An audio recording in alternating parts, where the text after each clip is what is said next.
Each year, Microsoft Research hosts hundreds of influential speakers from around the world, including leading scientists, renowned experts in technology, book authors, and leading academics, and makes videos of these lectures freely available.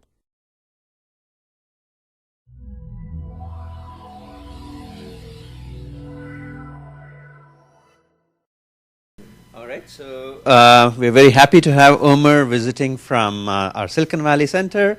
Omer's been a researcher at AT&T in the past, at Weizmann for several years, and has worked on various aspects of complexity theory and cryptography. And today he'll be telling us about many entropies of one-way functions. Okay, so thank you for coming, and hello to our viewers at home. Oh, I see you have your own groupies back there. I'm sure. As we speak, hundreds of Jeff, hello to you. So I hope you'll understand the title at some point. But what's completely clear is that these are cryptographic building blocks, if you're asking. And it's based on a few joint works, and they were joined with various subsets of Iftach Haitner, Holenstein, Salil, Vadhan, and Hoteck. So, at least in Cambridge, I don't need to say how wonderful cryptography is, and how many amazing applications and amazing questions and amazing constructs and all of that are in this area. Omer, is the mic on? Can you sense it? No, it's not on. It's not on, okay. So, Jeff even didn't realize that. Hi, Jeff. So. Jeff was coming down again. Okay, so that's how you call Jeff. You turn the microphone off. And you get things that many things you wanted, and several things you didn't even know that you want before people told you that are possible. And of course, the example we can think of is zero knowledge, but there are others. So zero knowledge is the definition of not knowing that you want. And this is an area where proofs are extremely important. Because first, when your system is broken, then sometimes it will be too late. And second, sometimes when it's broken, you won't even know that it's broken. And it may take time until you realize that it was broken. And unfortunately, in this area, although proofs are very important, proof of security means anything but a proof that a system is secure. And the reason is that to prove that a system is secure means proving things that are way beyond our current state of understanding. In particular, it will imply P different than P, that really until recently was way beyond our.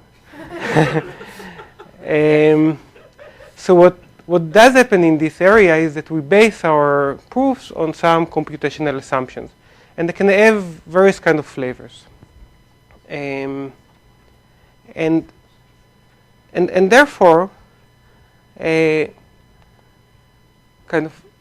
line of work that was very strong, mainly in the 80s, I guess, and in this respect, this is kind of a retro talk, is to base our cryptography on the weakest possible assumption. So if we need to make assumptions, okay, but at least let's make the weakest kind of assumptions we can.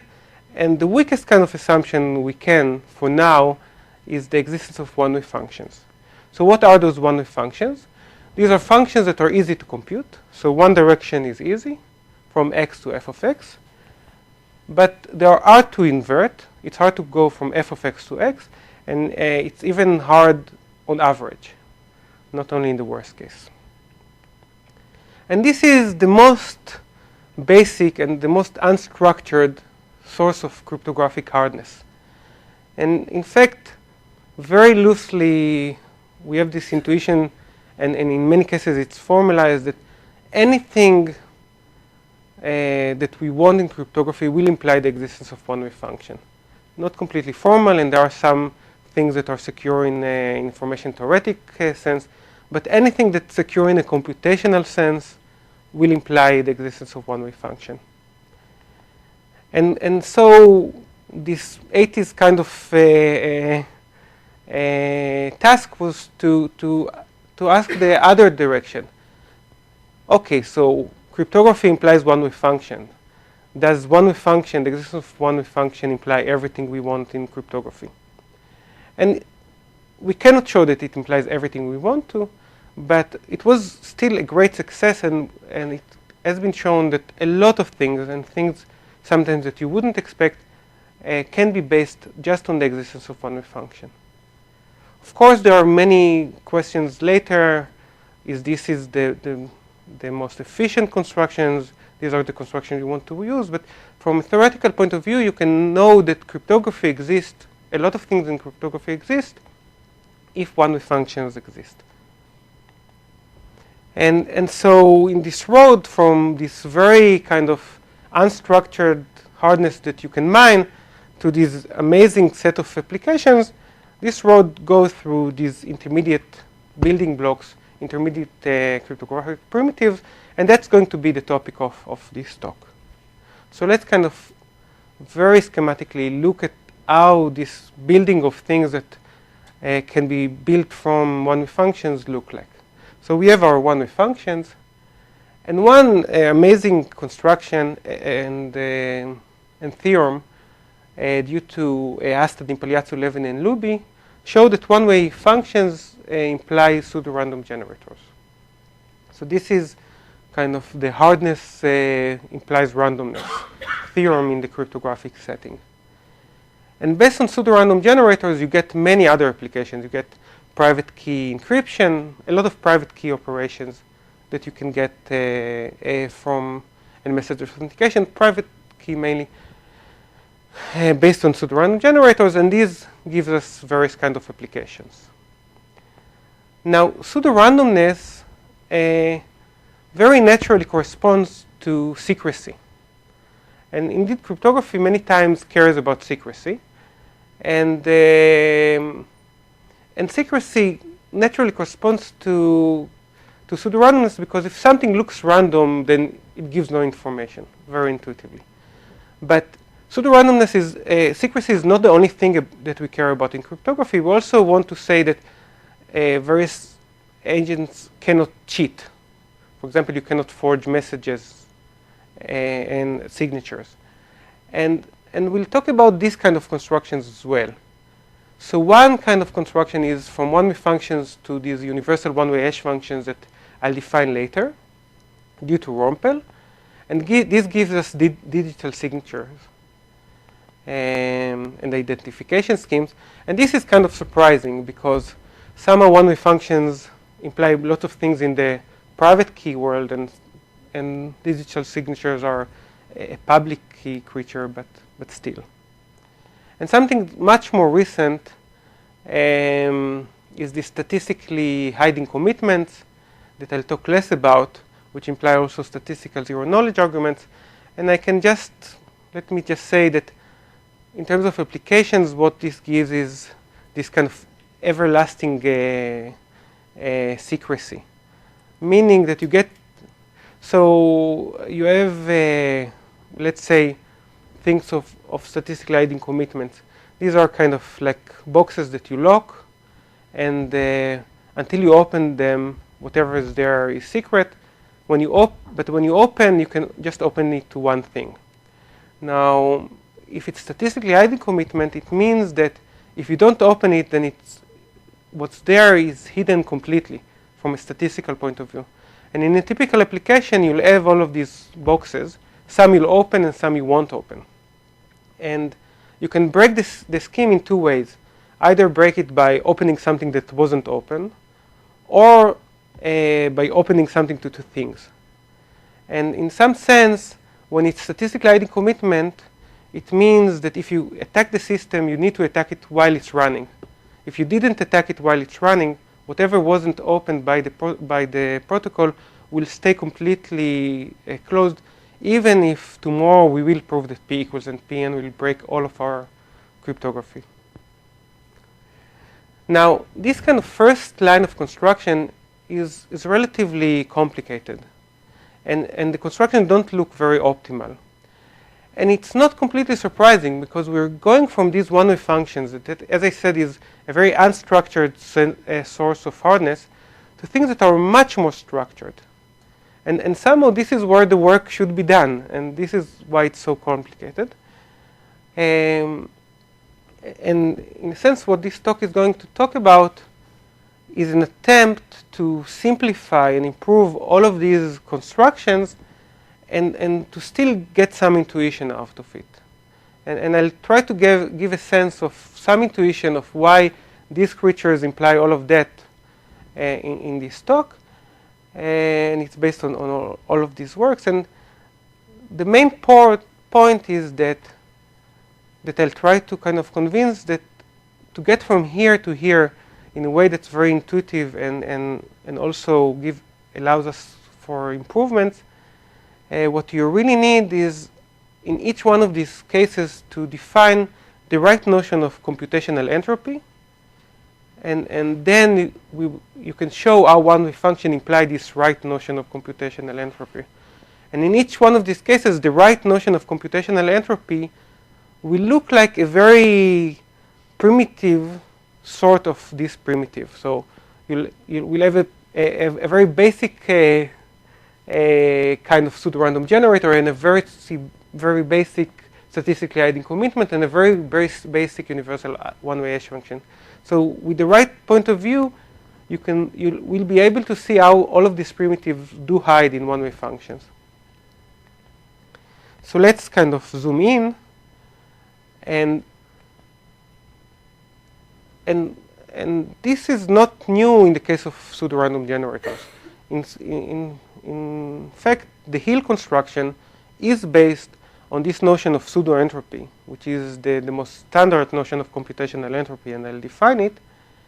And indeed, one-way functions imply pseudo-entropy, which then implies pseudorandom generators.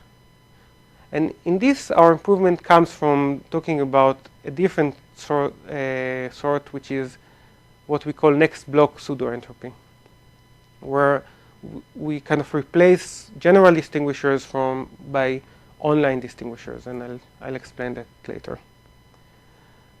The other sort of improvement comes from looking at the other side and saying, even there we need to talk about computational entropy, but there it will be computational entropy in a very different sense of the world.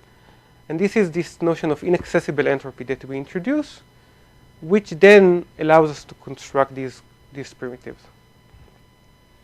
So let's start by the more standard notion of computational entropy and see how you get pseudorandom generators using that. So a pseudorandom generator, just to define, is a deterministic function that takes a seed x and extend it, makes it larger, so it's stretching, and the output is computationally indistinguishable from a uniform distribution if the input is random. So you feed in a random string and you get something that looks random. No efficient algorithm can distinguish from random. And the most basic primitive kind of building block that Hill constructs is this notion of a false entropy generator. So they have this function where the function takes, so we have our one-way function. Our one-way function is f. And the way they massage it in the very basic step is using this g. And g will be just a pairwise independent hash function. For this talk, let's think about is matrix multiplication. And what they do is take as input x, g, and I is just an index, and output f of x, g, and the first I bits of g of x. And this is kind of their basic primitive. And what they show is that, okay, let's see what they show. The basic lemma is that if you choose I correctly, and what's correctly, we'll see in a second, then conditioned on f of x, this looks random. G and g of x, the first I bits of x look random. So what's correctly? Certainly you want to get out of f of x the number of bits that are truly random in x. So f of x is not necessarily 1 to 1. It can be, let's say it's 2 to 1. Then there is some true bit of entropy there. It can be 2 to the k to 1. And then there are k bits of real entropy there. And so you definitely want to get those k bits that are truly random in x. But you can get logarithmic number of additional bits. And that's what the right notion of I is. X is in n bit string. Think of x as an n-bit string and G as an n by n matrix of zeros and ones? Yes. You don't, so you can get better functions, but it will be easier to think about it this way. So the reason this is true is that first, k minus c log n, I said there are k bits of real randomness inside, and this metric multiplication using the leftover hash lemma acts as an extractor. So you can extract most of these truly random bits out of the source. So given f of x, x still has still have k bits of entropy, and you can extract k minus log n bits. Now you need to get some c log n or c plus 1 log n bits of pseudo-entropy. So something that's not really random, but looks random. And that's true because of a theorem known as the Goldreich-Levin hardcore lemma. So somehow what you do is extract all the real randomness, and then you get some pseudo-randomness out of it. That's what you're using. The log factor relates to the hardness of the one-way function. Right. So it's log in the security parameter, which we'll think of as polynomial. Okay. So that's the basic primitive. This is false entropy because log n bits extra beyond. So let's see exactly. So what you get is that you get this random variable, which is the output of this function. And what you know is that this output has pseudo-entropy, and it has real entropy.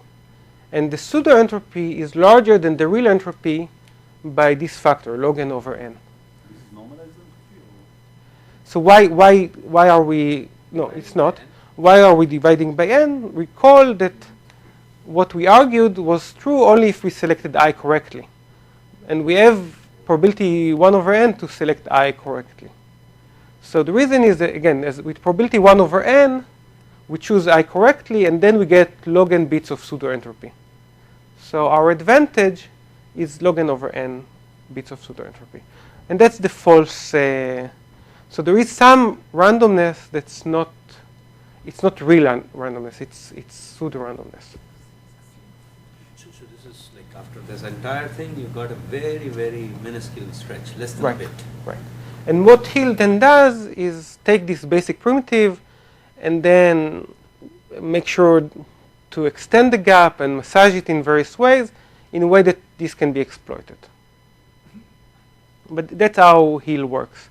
You start with this very basic thing, which is a very primitive sort of a pseudo-random generator, and you massage it and work with all the entropy until you get what you really need. So what are the disadvantages in this approach? The disadvantage is that this delta is rather small, and also disadvantages are that the value of the real entropy is not known. You know what's the difference. You know that you have more pseudo entropy than real entropy, but it may be, you don't know exactly what are these numbers, and this causes some problems in the construction. And in fact, the pseudo-entropy may really be less than the entropy in the input. So nobody says that by this process you get all of the entropy in the input. You may be getting something that's even less than the entropy of the input, and this corresponds to some additional complications in the construction. So sorry, input here is x and X and G. x and g. Okay. Yeah, I is very short. Sure. And when you say real entropy, I should think of it as the entropy in x and g. So since they are random, it's just their bit length. The input is uniform, so you don't get the bit length worth of entropy. Because in particular, let's say if you select I, which is 0, your output is x and is just f of x and g.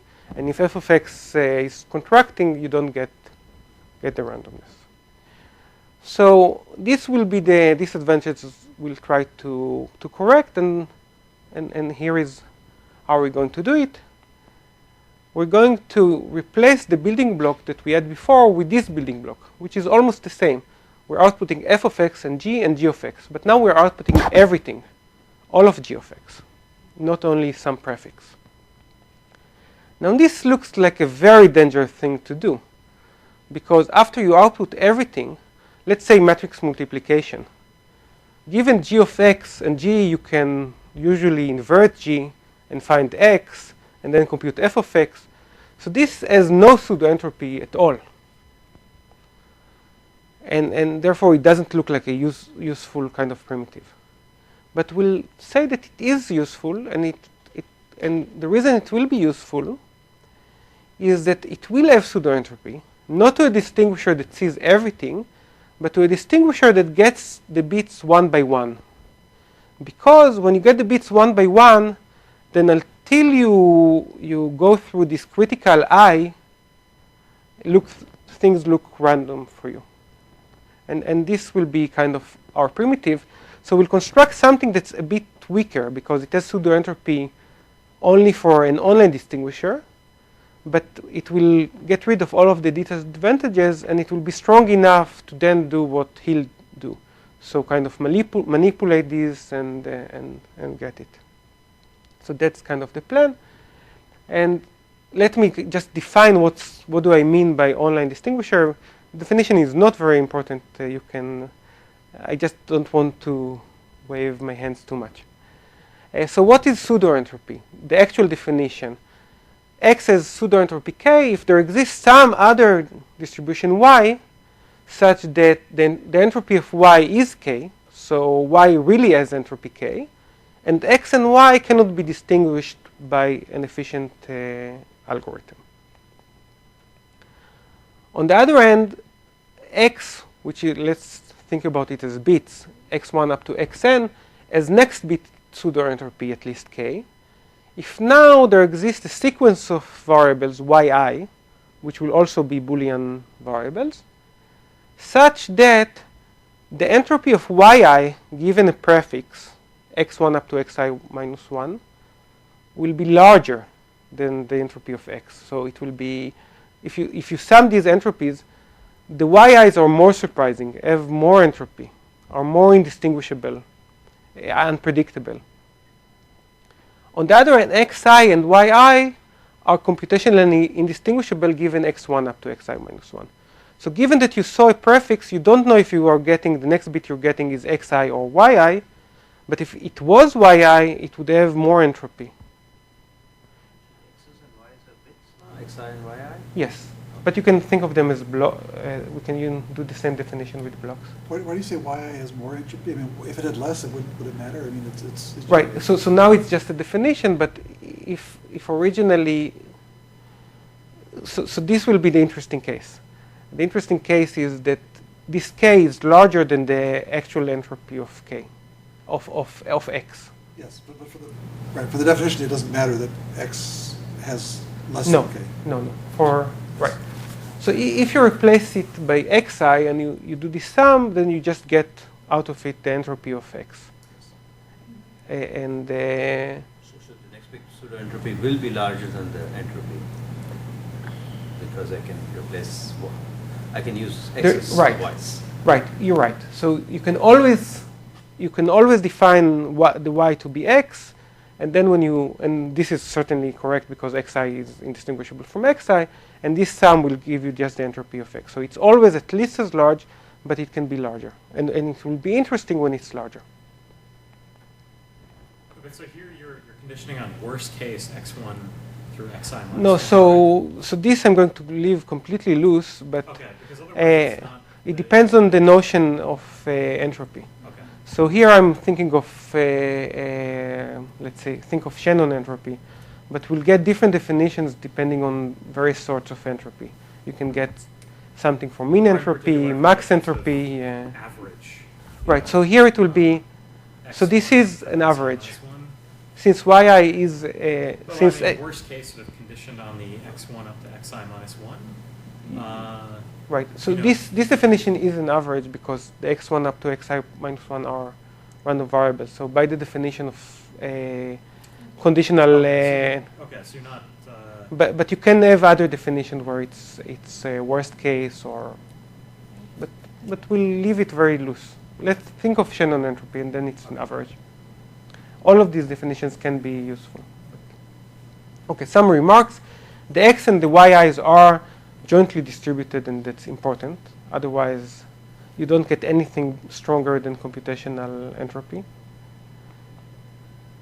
The two notions are identical for k equals n, and that's the Blamicali-Yau GGN thing, that unpredictability implies pseudo-randomness. So in a sense, pseudo-entropy is a generalization of pseudo-randomness. And this is a generalization of unpredictability. But when it's full entropy, when k equals n, these two notions are the same. And our relaxation is interesting because for smaller k, they are not the same. So you get something more by generalizing kind of the unpredictability definition rather than kind of the Blamicali kind of thing. It generalizes to blocks. And I want again to stress that it's a weaker notion than pseudo-entropy. If you have pseudo-entropy, you certainly have next bit pseudo-entropy because you're just allowing the distinguisher less power. So weaker means it's larger. Weaker means it's larger. It's easier to obtain next bit, and we'll use the fact that it's easier to obtain next bit pseudo-entropy than.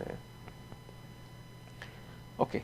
And this was our next bit pseudo-entropy generator, f of x, g, and g of x. And here we can claim that the next bit pseudo-entropy of it is the real entropy, x plus g, their length, plus log n. And the proof is just that we replace the xi's with yi's that are completely uniform until this critical I that I mentioned before. And then they are indistinguishable because of the lemma I mentioned before. And from that critical point, I'm defining yi equals xi. Now we get lots of advantages. The advantages is that the gap has become log n rather than log n over n. We know the entropy bounds. We have specific. It's not that we only know the difference. We know the bounds. And in particular, we retrieve all the bits of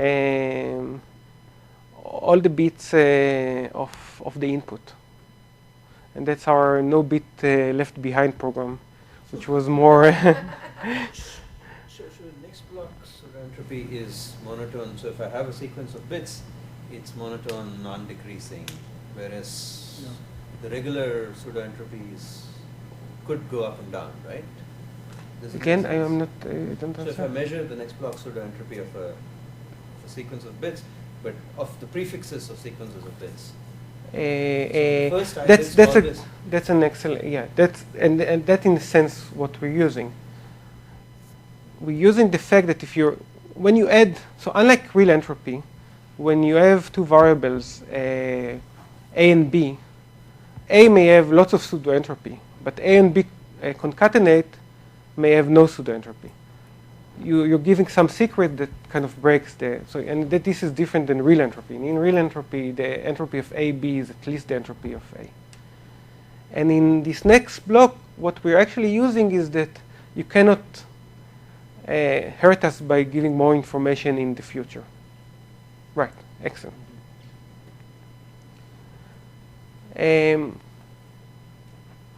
So in a sense, what I'm claiming is that this very basic thing, x to f of x g and g of x, is a very basic form of a pseudorandom generator that almost directly hides inside one-way functions. So in the sense that it has some pseudo-entropy, it's not close to uniform, but it has some pseudo-entropy. It looks like it has more entropy than it has from the point of view of an online distinguisher. So, I missed a point you made. So, when you defined the y, you said after one point they're going to be uniform. Right. And then from that point on, there will be the same as xi. but then you can distinguish. I mean, at That's the the point. you can The go only back distinguishing task you have is given some prefix of xi's, distinguishing the next yi from xi.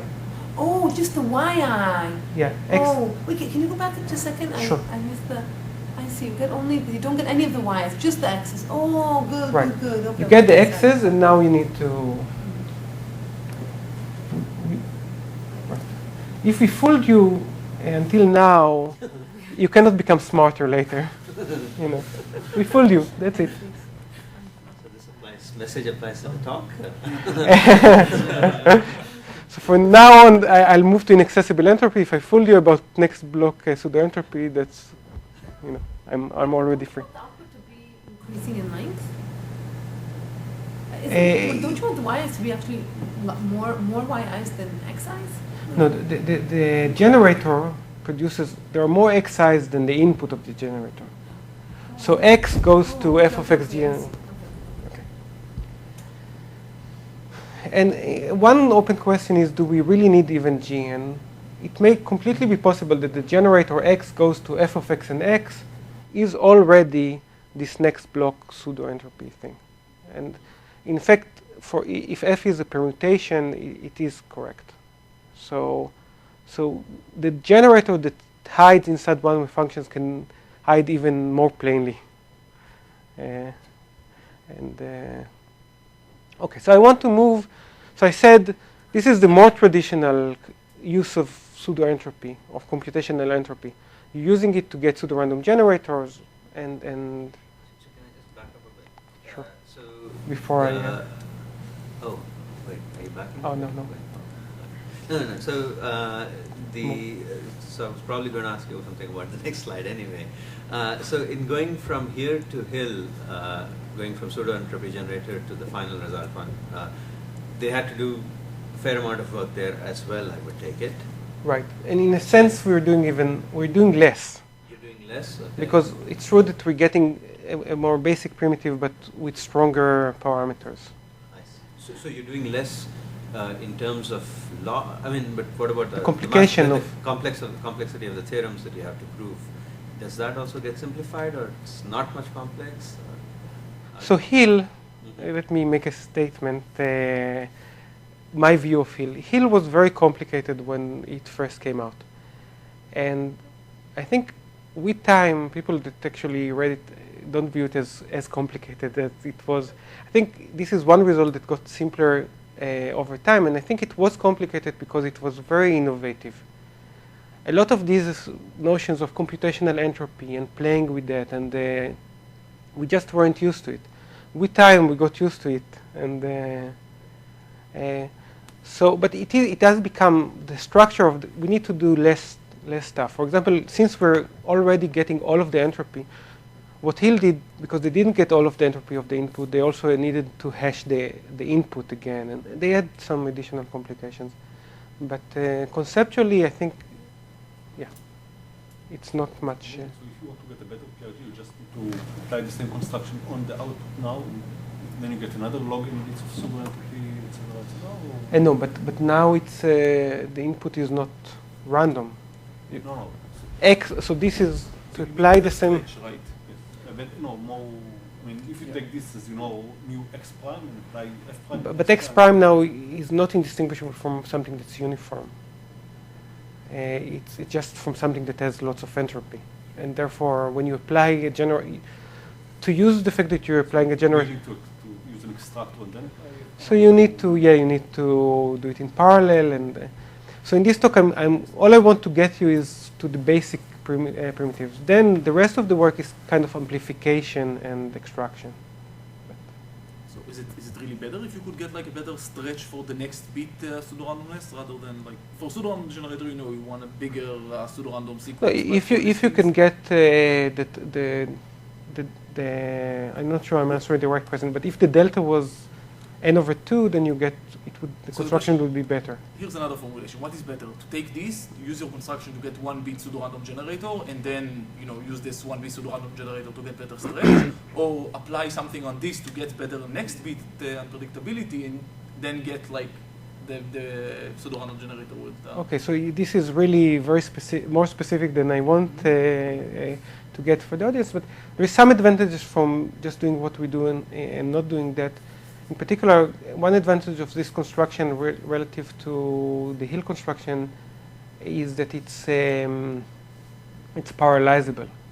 In particular, one theorem that we get is that if you have one functions in NC1, you get pseudo-random generators in NC0 based on a result of Ishai, and it's very parallelizable. What you allude to, the fact that you get stretch and you extend it, is kind of inherently sequential. And therefore we won't get this, and everything here is kind of, okay, but let's okay. So the notion that we have for pseudo-entropy is that X has pseudo-entropy if it isn't indistinguishable from X prime that has larger real entropy. So X looks like it has more entropy than it really has. The other notion will be kind of complementary, and this is this inaccessible entropy.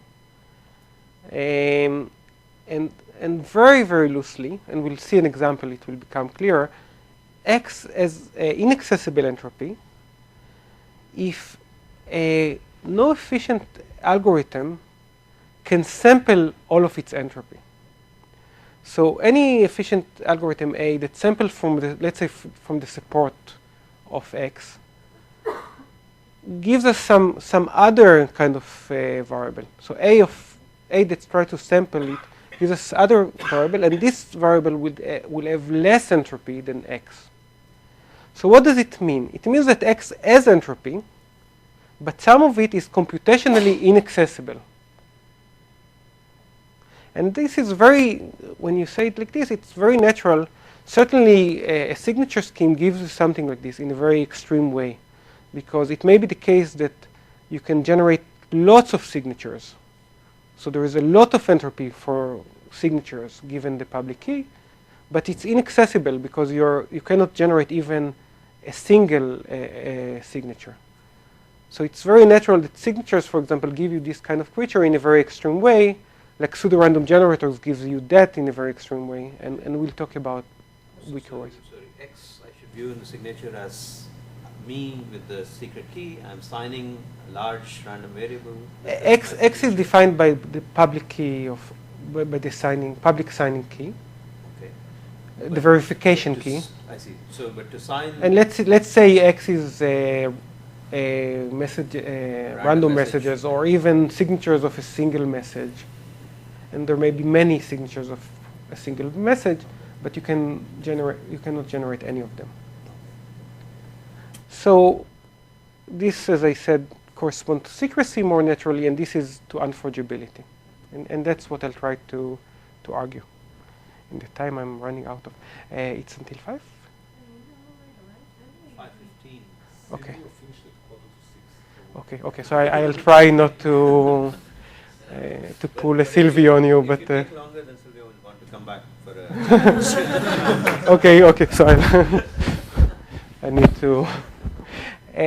Okay, so I won't go so far. So universal.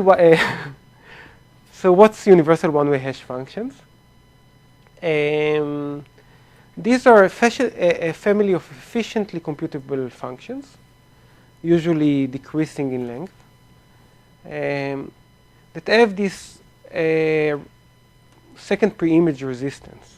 So given a random G and a random X, you get one hash, which is G of X. And you cannot generate a second hash. You cannot find a second pre-image X prime such that G of X equals G of X prime. This is known as universal one-way hash function introduced by Naor-Yung. Mainly, well, in particular, it gives us signature schemes. And I want to compare it with the collision-resistant hash functions, which given G, you're only given G, and you need to find X and X prime, such that there are a collision. So that creature is harder to come by, because to break it, you need to do less. And indeed, we know how to do that from one-way functions, and we cannot even do that from one-way functions in a black box manner. Okay. And now I want to again convince you. So the theme is that one-way functions, when you look at them correctly, have all of these primitives inside of them, at least in a very basic form. So I want a basic form of universal one-way hash functions in one-way functions. And here it is. Given f, which is a one-way function, I'm going to define big F of x and I. It takes input x and an index I, and it outputs the first I bits of f of x, reminiscent of something, and we'll talk about the connection later. And so is this a universal one-way hash function? No. So given random x and I, it may be possible to find x prime where f of xi equals f of xi prime and I. In particular, in a one-way function can completely ignore its first bit. And then it's just completely trivial to find collisions. So it's not a universal one-way hash function, but I want to claim that it's still a very basic form of a universal one-way hash function. So it's true that it may be feasible to find out x prime such that this is a collision, but you cannot get all of the x primes, all of the collisions.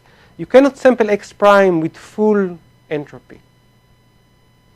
So this corresponds to this inaccessible entropy notion. Given x and I, we have a distribution of over x primes, which is the uniform distribution over all x primes such that this is a collision.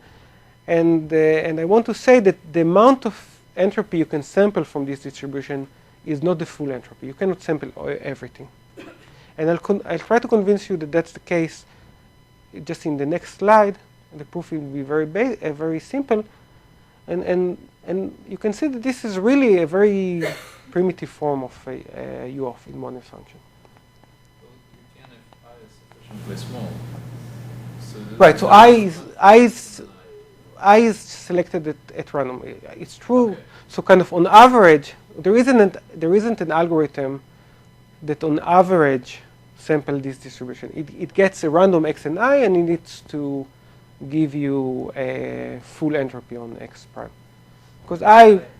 But if I is less than log n or some such thing, yes. I is 1 can do it. So yes. There's inverse polynomial probability that you will be able to sample. Actually, is it true? Yeah, sure. Yes. It's not... You'll get some difference in entropy. It wouldn't be a huge difference in entropy. But you have some kind of... There is some part of this distribution that you cannot access. In particular, if there is an algorithm that samples x prime with high entropy, it will need to do it for even when a condition on every value of I. Because I is so small, there are only n values of I. So if you're not doing well even for a single value of I, it's already an advantage. But that's only the slackness you get. It's most log n minus log n or something. It will be an inverse polynomial kind of slackness in the entropy. Okay, So a proof intuition that can be formalized and should hopefully convince you. So let's assume that we have this algorithm A that on input xi samples x prime with full entropy. And what we want to do it is to use it in order to break the one-way function, the one-wayness of the one-way function. So let's try to do that. Given y, we want to find an inverse x of y under f. And we'll do it kind of bit by bit. We'll find an x which gives us an inverse, a partial inverse of y in the following sense. So we'll define xi, and we'll start with x0, x1, and so on. And in each step, we'll have the property that xi, that f of xi agrees with y on the first I bits. So definitely, when we reach, if this holds at each point, when we reach xn, okay, when we reach xn, we inverted f, because then f of xn agrees with y on everything. And now, how do we get xi plus 1 from xi? For that, we're going to use a. So let's do even a simpler exercise. How do we get x1? How do we get x1? How do we get x such that f of x agrees with y on the first bit? There are only two options for the first bit. Either it's 1 or 0. And if we'll sample enough x's, we'll eventually get 1 that agrees with y on one of them. It may be the case, actually, that it's very unlikely that f of x starts with a 0. But recall that when you invert a one-way function, you need to do it on average. You don't need to invert every y. So usually, if it's very unlikely that y starts with 0, then we probably won't even see a y that starts with 0. So the way is just to sample again and again until you get f of x that agrees with y on the first bit. And we'll do the same trick with xi plus 1. So we have xi, meaning that f of xi agrees with y on the first I bits. And we'll give a the input xi and y and I. And now we will get out of it x prime that is a random input such that f of x prime agrees with y on the first I bits. Now, it may agree on the I plus 1 bit or not. We don't know. But if we sample enough times, at some point it will also agree on the I plus 1 bit. So that's how we kind of one by one do that. So we're using A to move from xi to xi plus 1 in exactly the same way we got x1. Can't A refuse to work on certain I's? I mean, it only succeeds with good... So you need to argue that, but the inputs that A sees are just random inputs. You need to look... A takes x and I, right? We're talking about Right. the I, right? That's Right, why so it's at each step individually, you look at the I step of this process. When you're trying to move from xi to xi plus 1, then I claim that the input xii is a random input of this function. Xi is a random input. Xi, yes, but I is not. Let's assume that your algorithm A Right, refuses to work when I equals n over 4, for example. Then you can't Right. work. So then already I have a gap in the entropy. It's at most n minus 1. So right, the entropy of the entropy of the input is, so you need to let's just say that with the full. Oh, I see. The full entropy is over x and I. over x and I. So if you're refusing to work when I is something, then you fail when I is something. So you already have probability 1 over n to fail. So you're losing all the entropy from this choice of I. And when you get to xn, you invert it and you're done. Okay. So A needs to succeed always, or with high probability over x. I'm just not. So if A A, is always, you just look at the entropy of. Let's say, just not to complicate the talk, it works on average. So you get the entropy out of A, and I will average the entropy you get from A over also the input. But for this talk, let's assume A is such that it breaks X for every I. For every I, you have a different A, and it breaks it. Okay.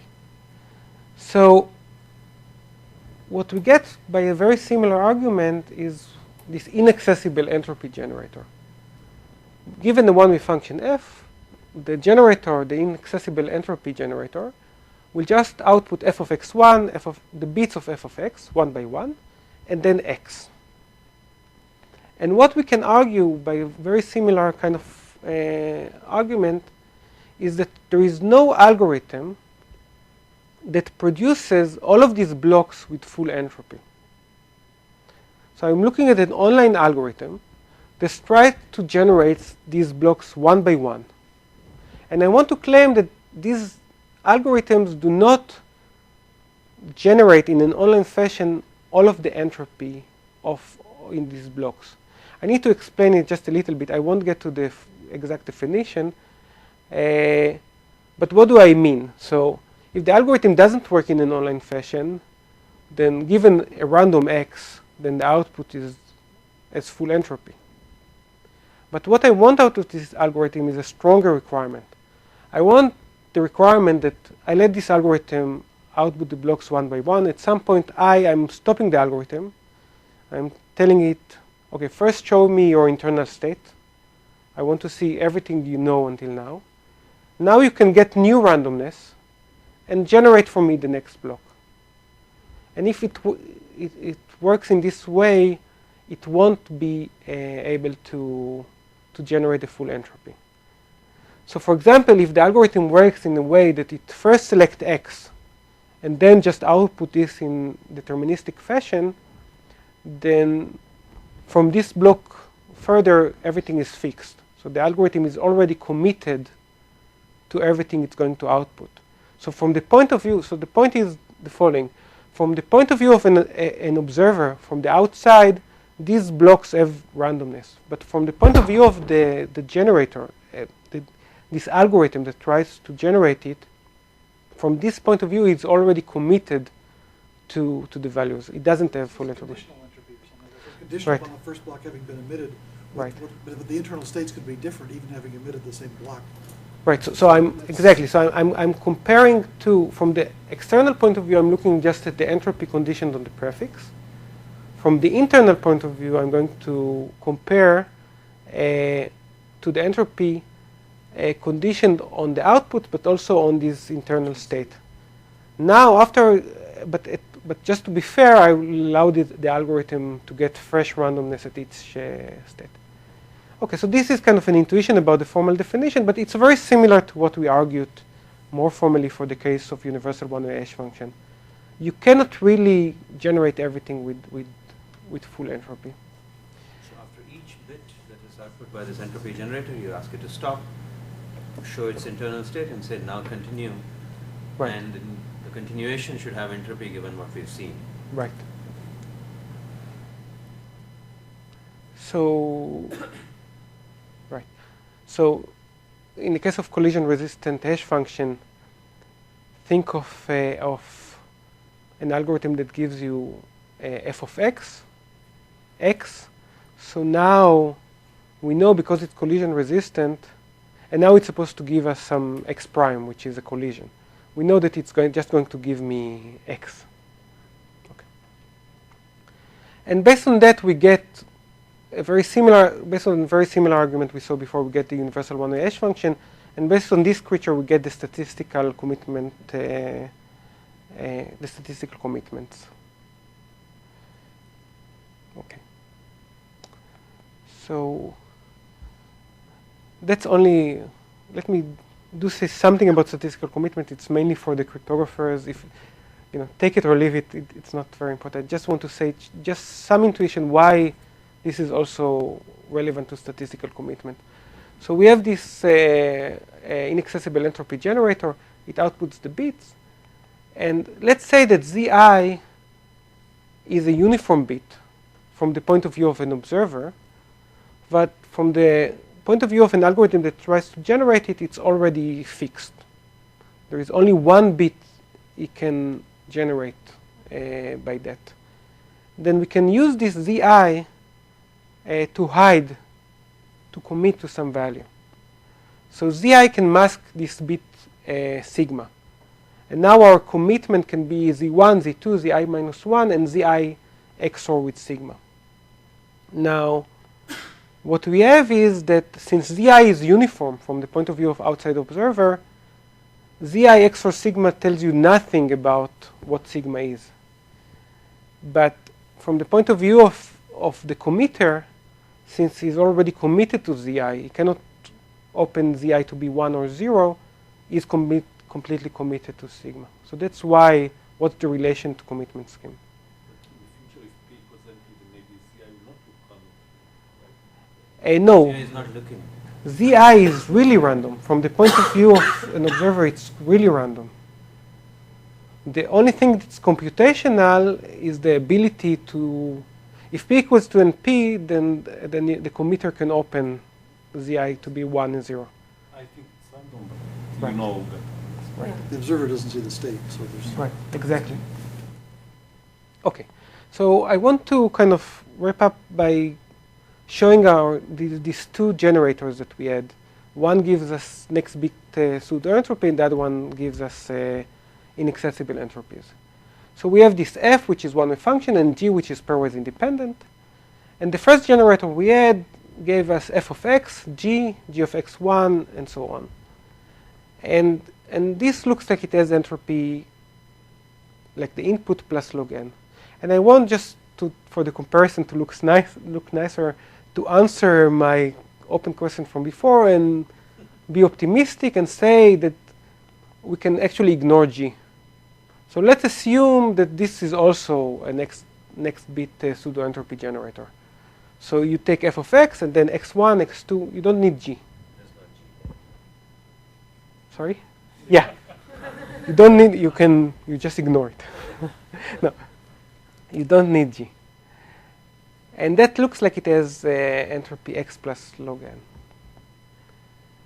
What was our inaccessible entropy? It gave the bit of f of x, f of x1, f of x2, and so on, and then it gave x. Now, and this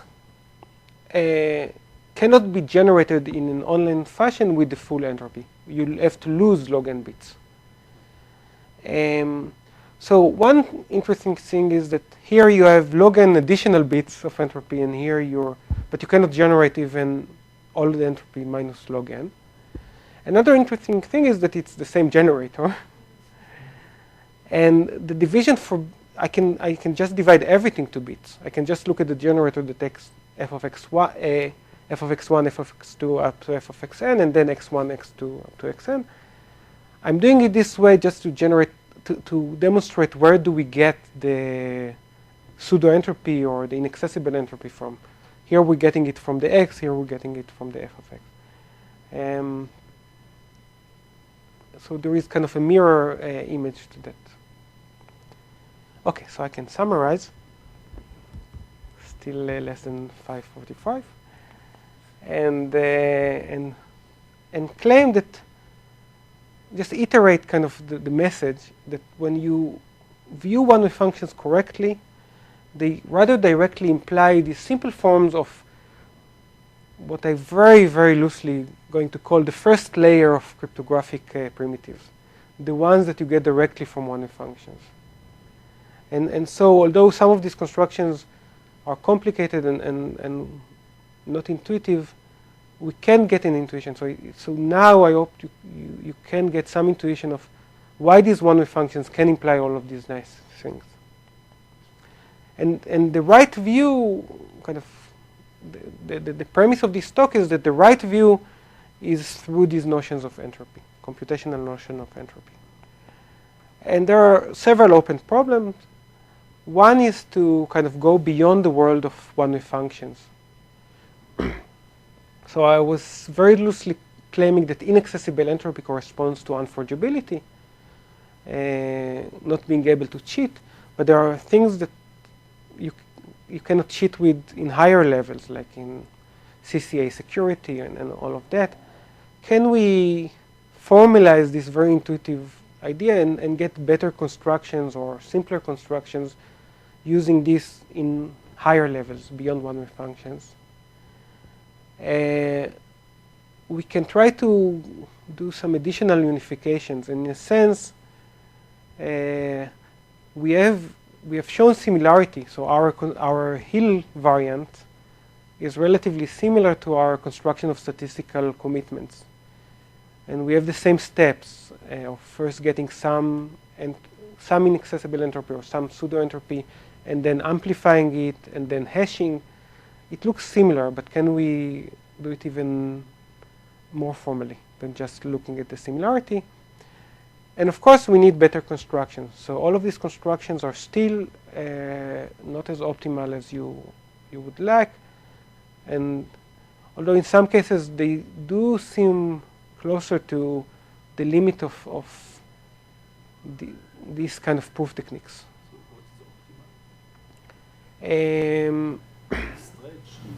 So for example, in one-way functions, you can talk about various aspects of optimality, but I think a main aspect that we're trying to improve is you get a one-way function on n bits.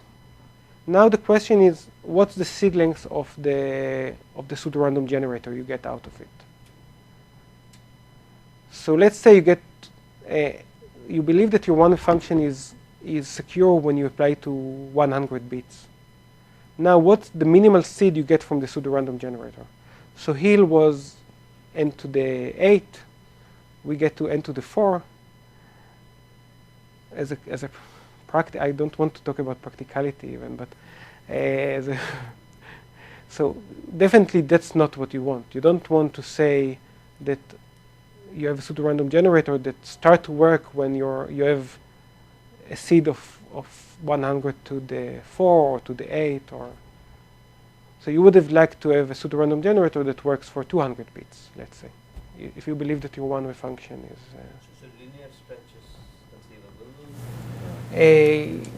It's well, definitely for if you start with one-way permutations, you get linear stretch. You can start just with this 100 bits, or 200 bits, and you're done.